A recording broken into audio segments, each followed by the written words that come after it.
Ne kemi identifiku disa video që janë gjeneru, dhe më thonë që është përdor teknologjia e inteligjencës artificiale me narrativa politike, kryesisht duke u ndërlidh me afrimin e zgjedhjeve të 28 dhjetorit, dhe më thonë që do të mbahen. E kemi vërejtë që nuk është një fenomen i izoluar, dhe më thonë se ka një përdorim të tillë dhe ka një ndikim në bazë të shpërndarjeve që janë përdor. Po problemi i këtyre është se këto kanë marrë shumë ndërlidhje, shpërndarje, komente, dhe më thonë me mira, shikime dhe komente të cilat ne i vlerësojmë si formë e ndikimit të tyre. Këto, kur shikohen, dhe më thonë nga audienca, e kena vrejt që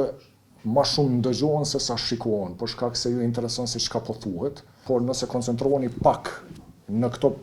video, i vëreni disa deformime që në një farë forme të nxitin me dyshu që janë të gjeneruara me inteligjencë artificiale, dhe më thonë mimikat e fytyrës, pamja është shumë e vizhluar, zëri është robotik, dhe më thonë nuk është zë i natyrshëm njerëzor. Një element tjetër është për shembull detajet gjatë gjenerimeve të caktuara, tekstet të deformuara dhe të pakuptim. Dhe ndikimi po është shumë më i madh, pastaj po merren si të mirëqenia dhe si të vërteta. Nëse shohim që po përdoren fjalë cilat nuk ekzistojnë në fjalorin tonë, ose fjalë cilat realisht asnjëherë nuk janë në përdorim nga ana e personave të caktuar, automatikisht duhet të ngrihet vëmendja lidhur me atë nëse është e gjeneruar me inteligjencë artificiale ose jo.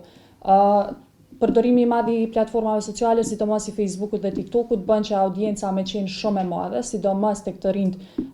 dhe mërgjimtarët. Këto janë audienca më e prekur nga këto përmbajtje të publikuara.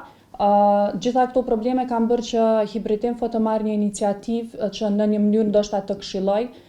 gazetarët, të këshilloj mediat në përdorimin e inteligjencës artificiale në mënyrë